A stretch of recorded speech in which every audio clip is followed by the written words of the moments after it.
ये जो हमारी इस्लामी बहन का सवाल है, इसमें तो वो कह रहे हैं माँ बाप भी फौत हुए हुए और इनके शोहर के जो बहन भाई हैं वो उनकी जिंदगी में फौत हो चुके, तो जाहिर है कि वो बहन भाइयों में तो हिस्सा तकसीम नहीं होगा। ये भी याद रखें, जिसकी औलाद नरीना हो उसके बहन भाइयों को विरासत नहीं मिलती, और जिसकी औलाद नरीना ना हो, यानी कोई बेटा ना हो, सिर्फ बेटियां ही बेटियां हो, फिर विरासत उसके बहन भाइयों में भी जाती है। तो अब इनकी 3 बेटियां, तो इनकी जो शोहर हैं उनके बहन भाइयों में भी जदाद जाएगी, लेकिन वहां यह कि बहन भाई तो पहले फौत हो चुके हैं, तो वो वैसे ही हकदार नहीं रहे, क्योंकि वो उनकी जिंदगी में फौत हुए हैं और विरासत मरने के बाद तकसीम होती है। जो पहले ही फौत हो गया है तो वो ये तो नहीं अपने से बाद में फौत होने वाले की विरासत वो ले रहा होगा, तो वो तो नहीं मिलेगी। कुरान ये कहता है कि जिसकी 2 या 2 से ज्यादा बेटियां हों सूरह निसा के अंदर, तो उन बेटियों में 2/3 माल तकसीम होगा, 2/3 माल। लेकिन किसके बाद? माँ बाप बीवी, यानी ये अपना 1/8 ले लें, माँ बाप तो फौत हुए हैं, 1/8 ये टोटल रकम का लें आफ्टर ज़कात और कर्ज उतारने के। उसके बाद जो रकम बच जाए ना, उसके 3 हिस्से करें, उसमें से 2/3 हिस्सा 3 बेटियों में बराबर तकसीम करें, और जो 1/3 बच गया ना, वो असल में जाना था इनके खामंद के बहन भाइयों को अगर वो जिंदा होते। और वो तकसीम किस तरह होना था? उसी रूल के मुताबिक जो कुरान में है कि भाइयों को 2 हिस्से, उस 1/3 में से 2 हिस्से भाइयों को मिलने थे और बहनों के। इनके केस में तो फौत हो चुके हैं, तो इनके केस में अब वो 1/3 कहां जाएगा, उसकी डिटेल कुरान में नहीं आई है, वो बुखारी मुस्लिम में आई है कि नबी इस्लाम ने फरमाया, बुखारी मुस्लिम की मुत्तफ़क़ुन अलैह हदीस है कि जब जदाद विरासत तकसीम हो जाए तो जो बाकी माल बचेगा उसका हकदार उसके करीबी मर्द भांजा या भतीजा होंगे। ठीक है, तो इस केस में इनकी भांजियों को वो नहीं मिलेगा, सिर्फ भतीजों और भांजों को मिलेगा। बिस्मिल्लाहिर्रहमानिर्रहीम। मिर्ज़ा जहलमी ने एक गलत मसला बयान किया था कि भाई और बहन की नवासी के साथ, या यूं कह लें कि भतीजी और बांजी की बेटी के साथ निकाह करना जायज़ और हलाल है और उनके साथ निकाह कर सकते हैं। वैसे कुरान में जो स्टार्ट में है वो अल्लाह ताला ने फरमाया कि तुम्हारी माएँ तुम्हारे लिए हराम है, तुम्हारी बेटियां, तुम्हारी बहनें और तुम्हारे भाई की बेटियां यानी भतीजियां और तुम्हारी भांजियां, ये तुम्हारे लिए हराम है। हां, भांजी या भतीजी की जो आगे से औलाद है वो तो आपके लिए गैर महरम है ना, उससे शादी हो सकती है क्योंकि उसका बाप अलग है, वो अलग नस्ल हो गई। तो भतीजी या भांजी से शादी तो नहीं होगी क्योंकि वो आपकी महरम है। लेकिन जब उसकी शादी हो गई और उस भतीजी या भांजी उसका खामंद, वो तो और है ना, वो तो नस्ल ही डिफरेंट होगी। मिर्ज़ा जहलमी का ये मसला बिल्कुल गलत मसला था। हमने दलाइल के साथ ये बिल्कुल बात वाज़े की है कि मिर्ज़ा जहलमी ने इस मसले को बयान करते हुए बहुत बड़ी ठोकर खाई है, गलती की है, और मिर्ज़ा ने यह मसला इजमाए उम्मत के ख़िलाफ़ बयान किया है। पूरी उम्मत का इस मसले पर इजमा है कि भाई और बहन की नवासी या भतीजी और बांजी की बेटी के साथ निकाह करना हराम है। अब मिर्ज़ा ने इस मसले से रजू कर लिया और मान लिया कि मेरा यह मसला गलत है और मैंने गलती की है। मिर्ज़ा जहलमी के बाज़ ब्लाइंड फॉलोअर्स ये कहते हैं जी कि एक ही तो गलती की है मिर्ज़ा साहब ने, और उस गलत मसले से मिर्ज़ा साहब ने रजू कर लिया, जबकि हकीकत यह है कि एक दो नहीं, मिर्ज़ा जहलमी के गलत मसाइल की एक पूरी फहरिस्त है। अकायद के अंदर, मसाइल के अंदर, फ़िक़ी मामलात और मसाइल के अंदर मिर्ज़ा जहलमी ने इतनी इतनी गलतियाँ की हैं कि अगर उन तमाम को बयान किया जाए तो वक्त हमारे पास थोड़ा है और वो मसाइल ज़्यादा हैं। मिर्ज़ा जहलमी वैसे तो उलमा को गाहे बगाहे टोंट करता रहता है कि उलमा को मसाइल नहीं आते, ये किताबें नहीं पढ़ते, इनको तो इल्म ही नहीं है। विरासत के मसाइल बयान करते हुए मिर्ज़ा जहलमी ने यह कहा है कि विरासत के मसाइल उलमा हल नहीं कर सकते, इनको तो कैलकुलेटर चलाना नहीं आता, इनको तो हिसाब नहीं आता, ये विरासत के मसाइल कैसे हल कर सकते हैं। ये इसकी कैलकुलेशन आपको बेसिक चीज पता चल गई तो अब आप ये खुद फार्मूले लगा के आपके पास कोई केस आता है तो आप उसको कंसीडर करके काफी हद तक कैलकुलेट। आप मुझे बताएं कि ये मौलवी कर सकता है काम जिसको कैलकुलेटर इस्तेमाल करना नहीं आता, इल्ला माशाल्लाह। जबकि हकीकत यह है कि सहाबा इकराम रज़ी अल्लाह ताला अन्हुम से लेकर आज तक विरासत के मसाइल उलमा ही हल करते आए। उलमा ने विरासत के मसाइल बयान किए और मुस्तकिल किताबें लिखी हैं उलमा ने विरासत के मसाइल के ऊपर। मसलन ये किताब अस्सिराजी फिल मिरास, ये इल्म मिरास के ऊपर मारकतुल आरा और मारूफ किताब है अस्सिराजी फिल मिरास, जो कि मदारस इस्लामिया के अंदर पढ़ाई जाती है। इसमें विरासत के, मिरास के मसाइल लिखे हुए हैं पूरी तफसील के साथ। उलमा ये किताबें पढ़ते हैं, इन किताबों को पढ़ाते हैं, और बिहम्दिल्लाह ताला ये किताब अस्सिराजी फिल मिराज मैंने मुख्तलिफ असातिज़ा से तकरीबन 4 मरतबा बिल इस्तियाब इस किताब को पढ़ा है, इस किताब के दौरे किए हैं, और बिहम्दिल्लाह ताला इस किताब को मुझे पढ़ाने का भी शर्फ हासिल हुआ है। मैंने इस किताब को इस्लामी मदारस के अंदर इस किताब को बच्चों को, तालिब इल्मों को पढ़ाया है। विरासत के और मिरास के मसाइल मैंने बिहम्दिल्लाह ताला पढ़ाए हैं, इस किताब को मैंने बच्चों को पढ़ाया है। ये किताब है जो पढ़ाई जाती है, और मिर्ज़ा कहता है कि जनाब उलमा को तो कैलकुलेटर नहीं आता है। हकीकत यह है कि कैलकुलेटर के बनने से, इजाद होने से पहले उलमा ने विरासत के और हिसाब के साथ इन मसाइल को बयान किया। और अपनी हालत मिर्ज़ा जलमी की यह है कि एक मसला मिर्ज़ा जलमी ने विरासत का बयान किया है, और एक मसले को बयान करते हुए इसने 3 गलतियों का इर्तिकाब किया है।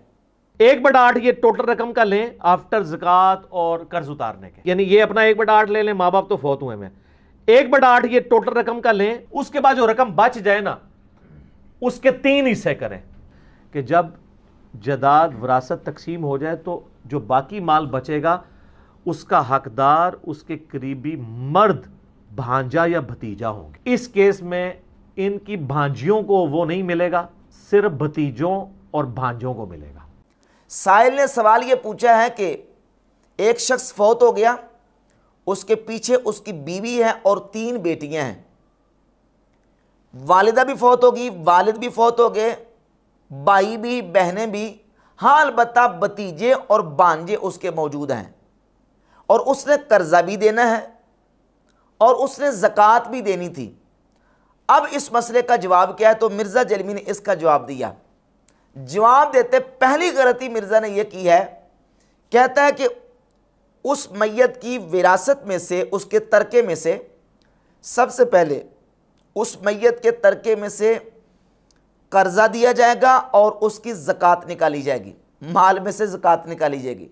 हालांकि मैयत के तरके में से ज़कात निकालने का कोई मसला नहीं है, कुरान और हदीस में कहीं भी हुक्म नहीं है कि एक बंदा फौत हो गया, उसने ज़कात देनी थी तो सबसे पहले उसके माल में से ज़कात दी जाए, कोई मसला शरीयत का नहीं है। मसलन फ़र्ज़ करें एक बंदा फौत हो गया, उसने 1 करोड़ रुपया छोड़ा, और अगर उसने 10 साल की ज़कात ना अदा की हो तो इसका मतलब ये निकला कि 10 साल की ज़कात 1 करोड़ में से बनती है 25 लाख। सबसे पहले 25 लाख उसकी ज़कात निकाली जाएगी। हालांकि गलत मसला है, कोई ऐसा मसला ही नहीं है कि मैयत के तरके में से ज़कात निकाली जाए। मिर्ज़ा ने पहली गलती ये की है कि कहता है ज़कात निकाली जाएगी, कर्जा दिया जाएगा और ज़कात निकाली जाएगी, हालांकि ज़कात निकालने का कोई मसला नहीं है। और दूसरी गलती जो कि सरी कुरान मजीद फुरकान हमीद के ख़िलाफ़ इसने मसला बयान किया है, वो ये है कि कहता है कि बीवी को 1/8 देने के बाद जो बाकी बचेगा वो 3 बेटियों के अंदर 2/3 के हिसाब से तकसीम किया जाएगा, जबकि सूरतुन निसा की आयत नंबर 11 के बिल्कुल ये मसला खिलाफ है। अल्लाह रब्बुल इज़्ज़त ने कुरान मजीद की सूरत निसा की आयत नंबर 11 में इरशाद फरमाया, यूसीकुमुल्लाहु फी औलादिकुम लिज़्ज़करि मिस्लु हज़्ज़िल उन्सयैन। अल्लाह ताला तुम्हें तुम्हारी औलाद के बारे में हुक्म देता है कि लड़के को 2 लड़कियों के बराबर हिस्सा दो। फ़इन कुन्ना निसाअन फ़ौक़ इस्नतैनि फ़लहुन्ना सुलुसा मा तरक। अगर वो सारी बेटियां ही हों, औरतें हों, यानी बेटियां ही हों, बेटे ना हों, और हों वो 2 से ज़्यादा, तो फरमाया फ़लहुन्ना सुलुसा मा तरक, उनको तुमने देना है 2/3 जो मैयत ने छोड़ा है। मैयत के कुल तरके में से 2/3 2/3 बेटियों को दिया जाएगा, 1/8 बीवी को देने के बाद नहीं, बल्कि माँ तरक जो उस मैयत ने छोड़ा है उसमें से कुल जायदाद में से 2/3 दिया जाएगा। अब मिर्ज़ा ने जो कहा है कि 1/8 निकालने के बाद बाकी में से 2/3 दिया जाएगा, इसके बयान करदा मसले के मुताबिक सूरत मसला ये होगी, मिसाल के तौर पे मैयत ने 1 करोड़ रुपया छोड़ा, अब 1 करोड़ में से 1/8 बीवी को दे दिया तो 12.5 लाख बीवी को मिल गया, बाकी बच गया 87.5 लाख। उस 87.5 लाख में से अगर बेटियों का हिस्सा निकाला जाए तो वो बनता 58,33,333, ये मिर्ज़ा के बयान के मुताबिक, जबकि कुरान ने यह मसला बयान नहीं किया। कुरान कहता है उनको 2/3 देना है मा तरक, जो उस मैयत ने छोड़ा है। अब जो उस मैयत ने छोड़ा, मैयत ने फर्ज करें छोड़ा 1 करोड़ रुपया, 1 करोड़ में से 2/3 अगर हम निकालेंगे तो वो बनता है 66,66,666। मिर्जा के बयान के मुताबिक बेटियों को 58,33,333 मिलेगा, जबकि कुरान के हुक्म के मुताबिक कितना मिलेगा?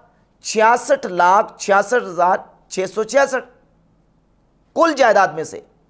तो ये इसने सरी कुरान के खिलाफ मसला बयान किया। अब मिर्जा जेलमी की वो ब्लाइंड फॉलोअर्स जो कहते हैं कि मिर्जा ने सिर्फ एक ही गलती तो की है, ये मिर्जा ने गलती नहीं बल्कि गलतान किया है, इससे भी मिर्जा जेलमी को रुजू करवाएं और कहें कि तुमने ये मसला कुरान के सरी खिलाफ बयान किया।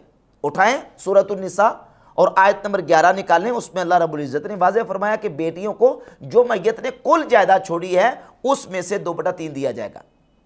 और फिर उसके बाद मसला इसने बयान किया कि जो बाकी बचेगा बीवी को और बेटियों को देने के बाद, कहता है वो बांजों और भतीजों को दिया जाएगा। ये मिर्ज़ा की तीसरी गलती है। क्यों? इसलिए कि बांजों को भतीजों की मौजूदगी में हिस्सा नहीं मिलता, वो महजूब हो जाते हैं। जो वारिस मैयत के बनते हैं उनकी कैटेगरीज हैं।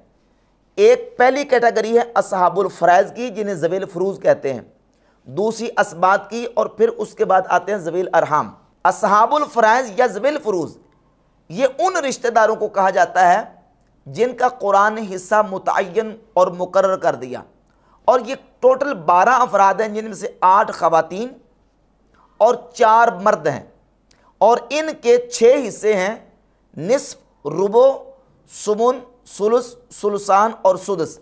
यानी निस्फ आधा मिलेगा बाज़ सूरतों में बाज़ रिश्तेदारों को, असहाबुल फ़ुरूज़ को, और बाज़ सूरतों में चौथा हिस्सा मिलेगा, बाज़ में 8वां मिलेगा, बाज़ में तीसरा, बाज़ में 2/3 और बाद में 6ठा हिस्सा। निस्फ, रुबो, सुमुन, सुलुस, सुलसान और सुदस, ये 6 हिस्से हैं कुल, जो इन 12 अफराद के अंदर असहाबुल फ़राइज़ के अंदर तकसीम होते हैं। असहाबुल फ़राइज़ को मुकर्ररा और मुतअय्यन हिस्सा देने के बाद जो बाकी बचता है वो असबात के अंदर तकसीम होता है। जो उसके असहाबुल फ़राइज़ के बाद करीबी रिश्तेदार हैं उनको दिया जाता है, जो असबात की कैटेगरी में आते हैं। भतीजे की मौजूदगी में बांजा वो ज़वील अरहाम में आता है, वो असबात में शामिल नहीं, उसको नहीं दिया जाएगा। सही बुखारी के अंदर हदीस है, नबी पाक सल्लल्लाहु अलैहि वसल्लम ने फरमाया अलहिकुल फ़राइद बिअहलिहा फमा बकिया फहुवा लिअौला रजुलिन ज़कर।